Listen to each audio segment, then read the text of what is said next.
Haleluya. Bwana Yesu asifiwe sana. Ninakusalimu sana katika jina la Yesu. Unapendwa sana sana sana na Baba yako wa mbinguni. Glory to Jesus. Nami ninakupenda sana katika Kristo Yesu. Siku ya leo ninamshukuru Mungu kwa sababu ya neema yake. Na Roho Mtakatifu amenipa ujumbe ambao ningependa kushare na wewe siku ya leo. Na ujumbe huo unasema kuna kuinuka tena. There is lifting up. Hallelujah.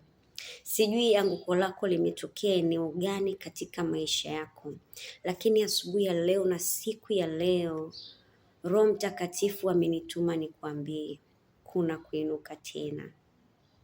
Haijalishi anguko lako ni kubwa kiasi gani au limesababisha madhara makubwa kiasi gani kwenye maisha yako, Roho Mtakatifu ameniambia nikwambie kuna kuinuka tena. Inawezekana umefika mahali umechoka na unasikia kabisa kukata tamaa ya kuendelea mbele na wokovu. Na Roho Mtakatifu amenituma kwa asubuhi ya leo na siku ya leo kukuambia kuwa bado tumaini lipo la kuinuka tena kwa nguvu mpya na kuendelea mbele. Usichoke kumngoja Bwana. Na ujumbe huu umetoka katika kitabu cha Ayubu 22 mstari wa 29 na 30. Nami nitasoma Ayubu 22:29. Neno la Mungu nasema, hapo watakapokuangusha utasema kuna kuinuka tena. Haleluya. Naye mnyenyekevu Mungu atamwokoa. Haleluya.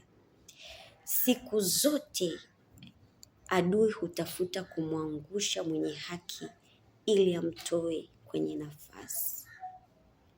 Lakini neno la Mungu linatuambia hivi, hapo watakapokuangusha utasema kuna kuinuka tena. Sitabaki hapa, nitainuka tena. Kitabu cha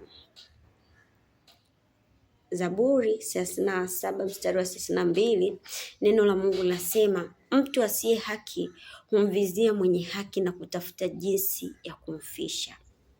Lakini pia ukisoma Matendo 3:14, neno la Mungu nasema, bali ninyi mlimkana yule mtakatifu, yule mwenye haki, mkataka mpewe muuaji. Unaona namna ambavyo mwenye haki anapigwa vita. Ipo vita ambayo mwenye haki anakutana nayo kwa sababu anasimamia kweli. Lakini uzuri ni kwamba lipo tumaini na Mungu wetu ni mwaminifu kwa ahadi zake. Amesema hivi, hapo watakapokuangusha utasema kuna kuinuka tena, na mnyenyekevu Mungu atamwokoa. Na unaweza ukajiuliza mwenye haki ni mtu wa namna gani? Neno la Mungu linasema mwenye haki ni mtu anayeishi kwa imani. Ukisoma Wagalatia 3:11, neno la Mungu nasema, ni dhahiri ya kwamba hakuna mtu ahesabiwaye haki mbele za Mungu katika sheria, kwa sababu mwenye haki ataishi kwa imani. Haleluya. Lakini ukisoma Waibrania 10:38, neno la Mungu nasema, lakini mwenye haki wangu ataishi kwa imani, naye akisitasita roho yangu haina furaha naye. Mwenye haki ni mtu anayeishi kwa imani. Mwenye haki ni mtu anayesimama katika neno la Mungu. Simama kwa imani, simama katika neno la Mungu, kwa kuwa kuna kuinuka tena. Hata watakapokuangusha utasema kuna kuinuka tena. Haleluya. Kwa kuwa kuanguka sio mwisho wa safari, kuna kuinuka na kuendelea tena, sawa sawa na neno la Bwana. Anasema hivi katika Isaya 40 mstari wa 31, bali wao wamngojeao Bwana watapata nguvu mpya, watapanda juu kwa mbawa kama tai, watapiga mbio wala hawatachoka. watakwenda kwa miguu wala hawatazimia. Haleluya! Ukimngoja Bwana unapata nguvu mpya za kuendelea mbele na safari. Haijalishi umesingiziwa uongo, we mngoje Bwana. Haijalishi umedhulumiwa, we mngoje Bwana. Haijalishi umedharaulika kwa sababu ya kusimamia kweli na kukataa kutenda uovu, we mngoje Bwana. Utakapomngoja Bwana na moyo wako ukiwa safi na mikono yako ikiwa safi, sawa sana Ayubu 22:30 Biblia anasema, naam, utaokolewa kwa sababu ya usafi wa mikono yako. Hakikisha mikono yako ni safi, hakikisha mikono yako ni safi, moyo wako ni safi mbele za Bwana. Maana Zaburi 34:19 neno la Mungu nasema hivi, mateso ya mwenye haki ni mengi, lakini Bwana humponya nayo yote. Haijalishi ni mateso gani unapitia, haijalishi ni hali gani unapitia, neno la Mungu nasema mateso ya mwenye haki ni mengi, alimradi unasimama katika haki, alimradi unasimama katika kweli ya Mungu.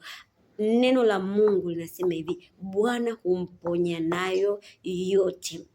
Mara nyingi mwenye haki huonekana kama ameshindwa kwa namna ya nje, lakini vita yake hupiganwa kwa imani. Haleluya! Utetezi wa mwenye haki hutoka kwa Mungu mwenyewe. Kwa hiyo endelea kumwamini Mungu, endelea kusimama imara, endelea kumngoja Bwana, na mwisho wa siku, mwisho wa mwenye haki ni furaha, mwisho wa mwenye haki ni amani, mwisho wa mwenye haki ni ushindi. Haleluya, glory to Jesus. Nataka nikutie moyo asubuhi ya leo, kuna kuinuka tena. Mimi sijui ni nani ambaye Roho Mtakatifu amenituma kwake kusema naye asubuhi ya leo, lakini ndani yangu ninasikia kuna kuinuka tena. Haleluya, glory to Jesus. O rapa shakata ribo sekete rima shanda rabakori ya basaya. Katika jina la Yesu Kristo, endelea kusimama na Mungu, endelea kusimama kwenye ahadi za Mungu, endelea kusimama katika haki ya Mungu. Utainuka tena, kuna kuinuka tena, hautaishia hapo. Mwisho wako utakuwa ni mkuu, mwisho wako utakuwa ni amani, mwisho wako utakuwa ni furaha katika jina la Yesu. Mungu akubariki, Mungu akuinue, Mungu akuvushe, Mungu akuweke juu ya maadui zako katika jina la Yesu Kristo mwana Mungu aliye hai. Ninaomba nikiamini na kushukuru. Barikiwa sana.